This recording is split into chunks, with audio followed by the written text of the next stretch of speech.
Estamos conversando con el doctor Héctor Lamamore, juez de la Corte Suprema de Justicia de la República y miembro del Consejo Ejecutivo del Poder Judicial. El tema que estamos tratando es el cuarto pleno casatorio civil. ¿Qué pasó en este pleno luego, doctor, después de todo lo que nos ha contado? Bueno, el pleno llega a realizarse debido a este escenario de controversia, porque como le venía comentando, la figura del precario cambió en la década del 30, 40 y 50 del año del siglo pasado. Con el Código del 36. Con el Código del 36, incluso con el Código del 52, del 1852, la jurisprudencia simplemente circunscribió la figura a aquel poseedor que no tiene título y no paga renta.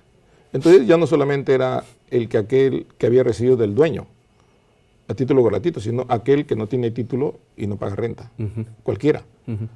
Entonces, de repente alguien que debía dinero y su propiedad fue objeto de remate y fue adjudicado a un tercero. Pero sigue viviendo. Él sigue en el inmueble que era de su propiedad antes del remate, pero el nuevo dueño le demanda el desahucio por precario. Entonces, el argumento es que ese señor no tiene título posesorio y no paga renta. Entonces es un precario. Claro. Pero como te darás cuenta, no es el precario romano que recibió del dueño y que el dueño se lo está pidiendo. Esa figura de sin renta y sin título fue lo que modificó el escenario jurisprudencial para arribar a que es precario todo aquel que en abstracto no tiene renta y no tiene título. Entonces, en el año 84, May von Humboldt, que es una jurista, falleció desgraciadamente, propuso introducir la figura del precario para evitar que se siga entendiendo el precario como el precario clásico, toda vez que la jurisprudencia le había dado un sentido diferente. Claro. E introdujo lo que ahora es el artículo 911 del Código Civil, que señala que precario es aquel que no tiene título o el que tenía feneció, sin hacer referencia alguna a la entrega graciosa del propietario a otro. Entonces se considerará precario solo aquel que no tenga título. Así dice el 911. Pero, ¿qué sucede? Que el Código Procesal Civil establece el desalojo como causal del desalojo. Una de las causales del desalojo es el desalojo por precario, donde el demandante es el propietario o quien tenga interés y el demandado es el precario. Entonces, la jurisprudencia o la doctrina se preguntó a qué precario se está refiriendo el Código Procesal Civil cuando dice que el desalojo procede contra el precario. ¿Al precario romano o al precario del 911? Algunos sostuvieron que se trata del precario romano, que es coherente con el desalojo. Y otros dijeron que no, se trata del 911, del Código Civil del 84. Y esta segunda interpretación era coherente en sí misma dentro del ordenamiento jurídico, porque el Código Civil es del año 84 y el Código Procesal Civil es del año 93. Hay una relación entonces en el tiempo y el contexto, ¿no? Exacto. Entonces, si tú preguntas en el año 93, en el Código Procesal Civil, que es una norma instrumental, ¿no? ¿A qué precario se refiere? Sin duda que se referirá al 911 del 84. Pero como el 911 del 84, Código Civil del 84, dice que es posible que alguien que esté en un bien sin título haya llegado ahí sin que nadie le entregue el bien. Entonces, la pregunta que se hacía a estas corrientes doctrinarias decía, ¿cómo puedes pedir en el desalojo restitución de un bien si el demandante nunca le entregó el bien? Porque ese señor es precario, porque no tiene título y porque entró por su propia iniciativa, sin que nadie le haya entregado el bien. Un invasor. Por ejemplo. O alguien se va, deja la puerta con llave de su casa y después de 2 años regresa y se encuentra con una persona viviendo. Ese es el precario. No tiene título posesorio. Nadie lo autorizó. Entró por su cuenta. Es el típico precario previsto en el 911 del Código Civil. Entonces tú demandas desalojo contra él. Pero el desalojo, según el artículo 585 del Código Procesal Civil, dice que el desalojo es la restitución de predios. La pregunta es, si tú no le entregaste, ¿qué vas a restituir? Si la restitución es cuando tú entregas y pides que te devuelvan. Entonces hay una incoherencia entre el instrumento y el concepto. Ese concepto de precario clásico, que estuvo presente en el Código de Procedimientos Civiles también, para el desahucio, se entendía que es aquel que entrega temporalmente el bien para que le sea devuelto. Así está teóricamente pensado, en realidad, el desahucio y el desalojo.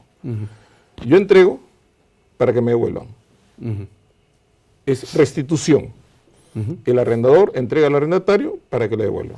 El propietario al usufructuario para que le devuelva. ¿No es cierto? Las entregas temporales que tienen en un momento dado, al finalizar la condición o el plazo, deben restituirse, el desalojo es el. Pero como en el caso del precario, muchos supuestos es la no entrega, porque no se entregó, no puede ser restitución. El Pleno Jurisdiccional interpretó y dijo que cuando el artículo 585 dice restitución, para el caso del precario debe entenderse como entrega. Porque así se ha venido resolviendo finalmente en la jurisprudencia esta forma de accionar contra aquel que posee sin título alguno, porque el proceso sumarísimo permite un debate muy rápido, no un debate complicado, complejo. Entonces, si el demandado carece de título que le pueda oponer al demandante, que tiene derecho a propiedad o está autorizado para restituir el bien o recibir el bien, no hay una discusión sustancial, complicada, compleja, que la vía del proceso sumarísimo no lo habilite. Si en ese proceso se complicaría y hubiera que discutir temas más complicados, más de fondo, vinculados, por ejemplo, al debate sobre el derecho a propiedad, el desalojo sin duda no sería el escenario más adecuado. Tendría que irse a otro proceso más lato para poder desarrollar, determinar, digamos, quién es el que tiene la razón, ¿no? Claro, no tiene mucha lógica. ¿Y cuáles fueron las conclusiones a las que arribó este cuarto pleno? Estableció como interpretación que el 911 es aquel que posee un bien, el 911 del Código Civil debe interpretarse como aquel que posee el bien sin título alguno y sin pagar renta, que es lo que la jurisprudencia dijo en el siglo XX. Y la segunda es que el artículo 585 del Código Procesal Civil debe entenderse que cuando esa norma señala restitución y se refiere a la causal de precario, debe también entenderse que es entrega. Y estableció reglas en 5 casos vinculadas a los supuestos sobre el precario que se conocían en la doctrina y en la jurisprudencia, vale decir. Por ejemplo, si alguien mostraba un título posesorio justificando la posesión frente al argumento de ese precario, el juez podría declarar la nulidad de ese título si es que ese título era manifiestamente nulo. Entonces, la norma, el Pleno señala que si el juez advierte que el título posesorio que muestra es manifiestamente nulo, entonces es precario, porque él puede declararlo de oficio, en la parte considerativa. Al no tener título, es precario. Otros supuestos son las famosas compraventas, que si yo te vendo un bien y ocupas en virtud de la compraventa y establecemos una cláusula que si no pagas el precio que quedó pendiente de ser pagado, el contrato se resuelve. Si el contrato se resuelve, el contrato de compraventa queda sin efecto, posees sin título, eres precario. Ese es el segundo supuesto. El tercer supuesto es la enajenación del bien arrendado. Si tú tienes un contrato de arrendamiento con el arrendador por un tiempo determinado y en el interín el arrendador transfiere la propiedad, el nuevo dueño solo estará obligado a respetar el arrendamiento si es que estuviera inscrito en el registro o si se hubiese comprometido en el caso que no esté en el registro público. Si no está en el registro y él no se comprometió, ese contrato no lo vincula al nuevo dueño. En consecuencia, no tienes título para el nuevo dueño, serías precario. El otro supuesto está referido al tema de la construcción en bienes del demandante. O sea, si yo demando el desalojo por precario y el demandado alega que solo es propiedad del demandante el terreno, porque él ha construido. Entonces, el Pleno ha dicho que en ese caso, cualquier debate o discusión sobre las construcciones levantadas en terreno del demandante tendría que discutirse en otro proceso. Y en ese proceso, el demandado debe ser considerado precario si no justifica la posesión del terreno. Y su derecho sobre las edificaciones se lucirá en otro proceso, ¿no? Y el otro supuesto es el que de ese caso se alega por el demandado, que es acusado de precario, que él está tanto tiempo en el inmueble que ya adquirió por prescripción, pero no tiene sentencia. Entonces, el Pleno dice, si él solo lo dice y no prueba que haya una sentencia, que haya verificado que él adquirió por prescripción, entonces él no tiene título. ¿O vale también el procedimiento ante el notario? El asunto es que no tenga declaración. Ya. O sea, si carece de declaración en la que se le reconoce su condición de propietario por su capión, entonces es solo una alegación, en cuyo caso correspondería desalojarlo, pero se deja salvo el derecho del que alega haber adquirido por prescripción, porque si posteriormente logra tener una sentencia que lo declare propietario por prescripción, él puede regresar al bien. También dice que si en el caso su proceso de usucapión llegara más rápido que el desalojo y llegara antes de la ejecución, la sentencia de usucapión detendría el desalojo, ¿no? Ok, magnífico, interesantes conclusiones a las que se llega en este cuarto pleno casatorio. Y en cuanto respecta al séptimo, que tiene que ver con los procesos de tercería de propiedad, cuéntenos un poco cómo se desarrolló Bueno, este es un supuesto interesante porque resulta que si una persona ve que el bien de su propiedad es embargado en un proceso judicial en la que no es parte y por supuesto que no siendo parte no es deudor, entonces él tiene el derecho de ir al juez indicándole que siendo el propietario no tiene que ser objeto de embargos por deudas ajenas. Entonces el juez lo que corresponde es verificar que él tiene un derecho de propiedad y que ese bien que es de su propiedad ha sido objeto de un embargo de alguien que ya no es dueño. La discusión está en que las reglas para dilucidar este conflicto son aquellas las que dice el registro público o son aquellas de las que se rigen por el derecho de propiedad.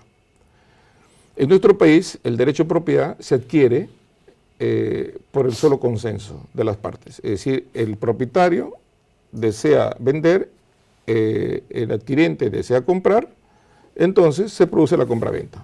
Para ello no se necesita estar en el registro. Tampoco se necesita entregar el bien.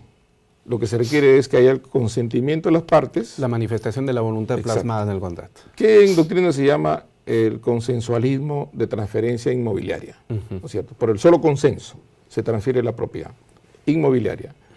Entonces, alguien puede ser dueño sin estar en el registro. Y como no está en el registro, y solo está en el registro quien dejó de ser dueño, pero aparece en el registro, el acreedor cree que él es dueño y en consecuencia embarga. Procede el embargo, claro. ¿Qué regla aplica? Muchos años prevaleció la idea de que debe prevalecer la propiedad y no el embargo. Pero en los últimos años, la Corte Suprema, una de las salas, empezó a emitir pronunciamientos en el sentido de que prevalece el embargo y aplicando para ese caso las reglas del registro. Es que claro, podría suceder, como de hecho se ha conocido en la práctica judicial, digamos, yo le debo a usted una suma de dinero determinada y entonces usted procede a la ejecución de esa deuda y traba un embargo sobre mi propiedad. Y para tratar de salvarla, yo le pido a un gran amigo, Juan Pérez, de que nos demande ambos por la tercería excluyente del dominio, por esta tercería de propiedad. Y entonces de esa manera, él se queda con la propiedad ficticiamente y yo no le pago la deuda. Es algo a lo que se ha recurrido. Ese es un argumento para explicar que debería preferirse la regla del registro y no las reglas extrarregistrales. Sobre todo en una sociedad como la nuestra, cuya constitución desarrolla una economía basada en el mercado libre, ¿no? Donde se necesita precisamente una dinámica de esta naturaleza. Cierto, eso permitiría la circulación de los bienes, pero también recordemos que también es un país con mucha informalidad y donde los adquirientes de propiedad no están en el registro muchas veces. El Código Civil estableció una regla que fue la que ha tomado el Pleno Casatorio. El Código Civil dice en el artículo 2022 que cuando hay dos derechos reales en oposición, prevalece la regla del registro, o sea, gana o prevalece el derecho del que se inscribió primero. Significa que cuando hay dos derechos reales sobre un mismo bien, se tendrá preferencia por mejor derecho el que inscribió primero. Significa que son las reglas del registro. Pero el segundo párrafo de este artículo dice, cuando son derechos de diferente naturaleza, prevalece la regla del derecho común. Se aplican las reglas del derecho común. Y ahí viene el problema. Primero, ¿qué se entiende como derechos de diferente naturaleza? Y segundo, ¿qué se entiende por reglas del derecho común? Y las reglas, los derechos de diferente naturaleza en nuestro ordenamiento jurídico referidos a los derechos reales son los personales, que ambos forman parte del derecho patrimonial. Entonces, cuando la norma dice derechos de diferente naturaleza, se está refiriendo a derechos reales y derechos personales. En nuestro caso, propiedad contra crédito. El acreedor tiene un embargo, el demandante tiene propiedad, ¿no es cierto? Así es. Bueno, este tema es sumamente interesante. Yo estoy seguro que los televidentes que nos están viendo en este momento están muy interesados sobre este particular. Yo le voy a pedir a la productora para que podamos seguir ampliando en un tercer bloque, si usted está de acuerdo, porque si no nos vamos a quedar al aire. Entonces, ¿estamos de acuerdo? Ya, con la venia de nuestra productora, entonces nos vamos a un tercer bloque. Ya regresamos en Referente Jurídico.